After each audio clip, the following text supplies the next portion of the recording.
I probably kind of like to look at the shame part as a part that's trying to save us or protect us. And I know my shame part, because I was raised in a strange religious cult and homeschooled and everything, my shame part was afraid of being seen as odd or different.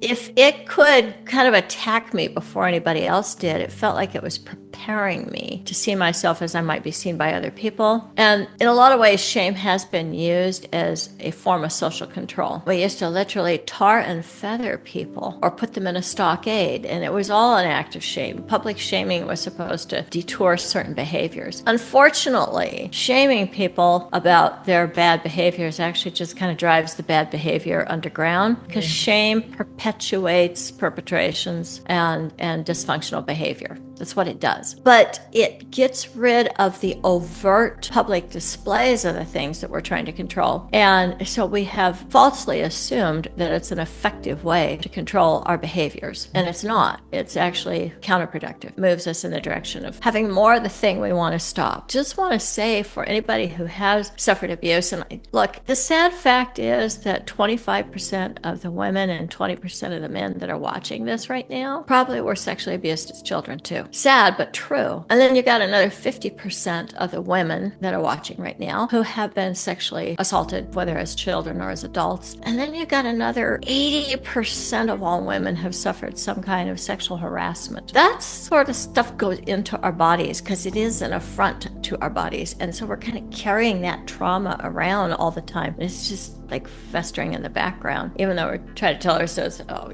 I shook that off, or it's no big deal, or screw him, whatever.